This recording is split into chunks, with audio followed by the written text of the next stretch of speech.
Hi AI semiconductor and future energy ecosystem part 6માં આજે આપણે વાત કરશું કે રોકાણકારો માટે 5 ગોલ્ડન રૂલ્સ કયા છે.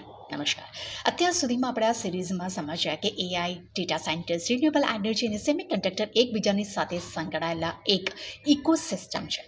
પરંતુ હવે સૌથી મોટો સવાલ અહીંયા એ આવી રહ્યો છે કે શું માત્ર એઆઈ અને સેમિકન્ડક્ટરનું નામ સાંભળીને જ કોઈ પણ કંપનીમાં રોકાણ કરી દેવું જોઈએ?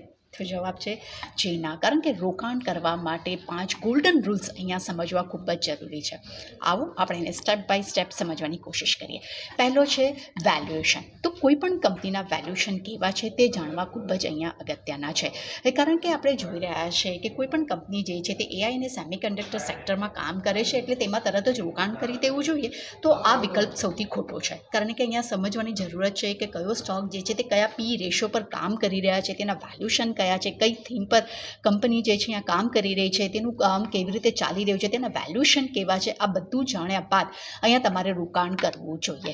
સેકન્ડ પર અગર જો નજર કરશું તો એ છે અનાઉન્સમેન્ટ, નહીં પરંતુ કંપનીનું અહીંયા વિસ્તરણ કેવું થઈ રહ્યું છે તે જાણવું ખૂબ જ જરૂરી છે. કારણ કે આપણે ઘણી વખત સાંભળતા હોઈએ છીએ કે આ કંપનીને એમઓયુ મળી ગયા છે, આ કંપનીને કરોડો રૂપિયાનો પ્રોજેક્ટ મળી ગયો છે, પરંતુ વાસ્તવમાં જાહેરાત થવી અને ઉત્પાદન શરૂ થઈ જવું તે બંને વચ્ચે ઘણો સમય હોય છે. ઘણી વખત 2 થી 3 વર્ષ અહીંયા સમય લાગી જાય છે.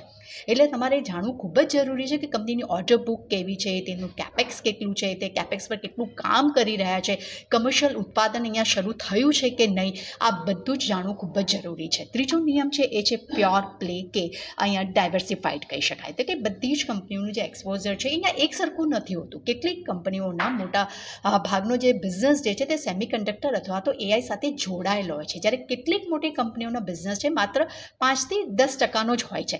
એટલે રોકાણ કરતાં પહેલાં કંપનીની મુખ્ય આવક કયા બિઝનેસમાંથી આવે છે તે સમજવું અહીંયા ખૂબ જ અહીંયા જરૂરી છે. ચોથો જે નિયમ છે એ છે અહીંયા ગ્લોબલ સાયકલ ઇન્ડસ્ટ્રી, કારણ કે સેમિકન્ડક્ટર અને એનર્જી આ બંને જે છે તે વૈશ્વિક અર્થવ્યવસ્થા સાથે જોડાયેલું સેક્ટર છે. એટલે જો અગર વૈશ્વિક માંગ વધે છે તો ડેફિનેટલી આ કંપનીઓમાં આપણને સારી એવી તેજી જોવા મળી શકે છે. પરંતુ અગર જો વૈશ્વિક સ્તરે મંદી આવી તો તેનો ઇમ્પેક્ટ પણ આ સેક્ટર પર આપણને જોવા મળી શકે છે. એટલે હવે આ અહીંયા ખાસ જોવાનું રહેશે કે કઈ કંપનીને તમે પસંદગી કરો છો, અને ખાસ કરીને એન્ટ્રી ટાઈમ જે છે અહીંયા ખૂબ જ અહીંયા અગત્યનો રહેશે.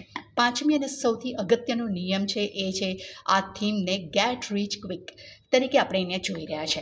કારણ કે AI, semiconductor, renewable energy, data centres આ બધું જે છે તે આવનારા 5 થી 10 વર્ષનું એક મેગા ટ્રેન્ડ છે. એટલે આ ઝડપથી અહીંયા નફો કમાવાનો તમે અગર જો વિચાર કરી રહ્યા હશો તો એ વસ્તુ અહીંયા ખોટી પડશે. આ જ એવું સેક્ટર છે જેમાં તમારે લાંબા ગાળા માટે અહીંયા વેલ્થ ક્રિએશનની દ્રષ્ટિએ અહીંયા રોકાણ કરવું ખૂબ જ જરૂરી છે. પણ યાદ રાખજો, આ જે ટ્રેન્ડ જે દેખાય છે તે હેડલાઇન ટ્રેન્ડ જે છે તમને બદલાઈ રહ્યો છે, પરંતુ અહીંયા હેડલાઇન્સ છે એ પણ અહીંયા આપણને બદલાતી જોવા મળી રહી છે. પરંતુ અહીંયા મજબૂત બિઝનેસ અને યોગ્ય વેલ્યુએશન જે છે અહીંયા લાંબા ગાળા માટે જ તમને અહીંયા જોવા મળી શકે છે.